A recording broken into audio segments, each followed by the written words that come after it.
The day my last stint on the street ended, I'd come back to where I was camping, which is between these bushes and a church, really close by to the mission. And the bushes I was sleeping behind had been cut from about 4 feet to about 6 inches tall. Everything I had was gone. And I just stood there like, I can remember saying, Jesus Christ, what are you gonna do? I'm broken. I need serious help. When I was in that dark spot, it was just like left foot, right foot, shuffle, walk, eat, sleep. It was just such primitive thoughts that had no life in them at all. And just a few seconds after that, this horn honks behind me, and I turn around, and my sponsor is in this truck pulling up. And Tom pulls up and drives down right where this truck is coming, like right here, and just stopped right behind me. He rolled his window down and just said, "Hey, Brian." And I said, "Hey, Tom." And he said, "Why don't we go for a ride?" And I said, "Well, what are the chances of you finding me right now?" And he said, 100%, right?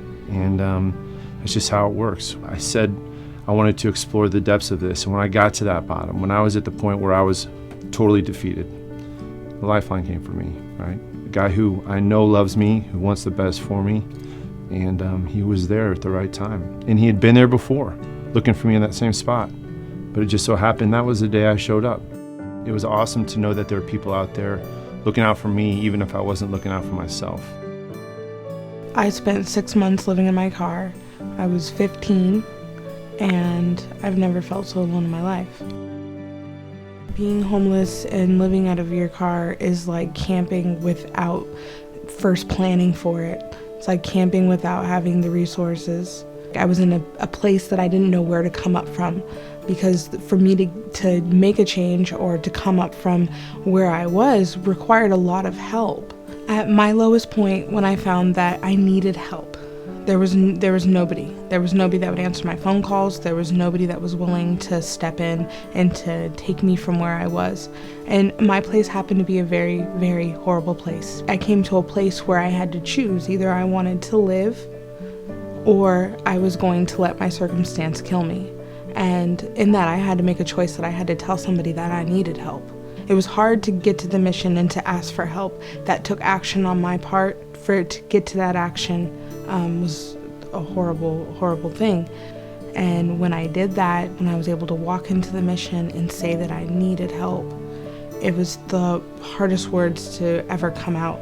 And to be able to met right there with a solution right there was amazing. If someone were to have knocked on my window and said, "Are you hungry? Do you need something?" I would have felt saved. As part of the mobile ministry outreach that we have, our search and rescue unit we anticipate it to be much more nimble, to be more one-on-one service if need be. It's almost like an Uber for your spirit, if you will, right? Somebody calls and says, I have a person here who could really use some ministry. Well, if we have volunteers ready to go, they would grab a van and take it out there, be able to minister them. If this person is in need enough, to get them back to the mission, to get them a place to sleep tonight, to get them food tonight, to get them a shower tonight, to offer them brick and mortar shelter tonight. Almost in the same way an ambulance goes out into the field and brings someone back to the hospital, our Sprinter van would be able to go out and find somebody and hopefully bring them to more definitive spiritual care. I expect that with the search and rescue that we're going to help the people that wouldn't have been helped, that we're going to help the people that have been out there for a long time waiting for somebody to come to where they are because they can't overcome that fear. When you're homeless and you haven't talked to anybody in a while and you just feel at your lowest point, insecurity just takes over and you have a fear. If I walk into a shelter, what am I going to say? How am I going to act? What are they going to want of me? All of these things that crowd your mind. When we're able to meet them where they are, we get to conquer that for them and then walk beside them and help. I think one of the most important aspects of a consistent schedule on search and rescue, or even for our mobile shower unit, is that we are in the same space same time each week. I know for the time I was on the street, there are certain things you set your clock by. You show up at the same spot each week and eventually word gets out. So when somebody is finally ready to take that step and to take a chance and ask for help, or swallow their pride and ask for help. To be there at that moment is imperative. You have to be able to catch that person in a willing spirit. You have to be able to receive that person's vulnerability and let them know it's okay to ask for help. I think that the wonderful thing about the mission is we do a lot of different things. So to have a specific van that is dedicated to working with the people that aren't coming into the shelters is very, very important. I think that adding that element of knowing, okay, that's the Redwood Gospel Mission's search and rescue van. There they are. There is where, they're coming. I think that that's going to help.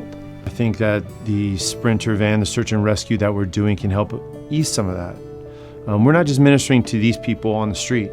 We're ministering to everybody in their world, everyone that they contact with, right? When I'm affected by serving other people, then the people around me are affected as well, because they see how it affects my demeanor and my position in life. And I can't imagine the value of a phone call to my mom to say, hey, I'm with Brian. How that would have affected her, how it would have just eased her pain. When I was homeless, I was 15. And if someone would have given me the phone, I would have called my mom. And although I was in that situation and I was homeless, I know that she would have took that call and she would have been happy to know that I was okay. I'm happy to know that the Redwood Gospel Mission's search and rescue team is going to be there to give that 15-year-old girl a phone to call her mom so that she can have the opportunity to go home.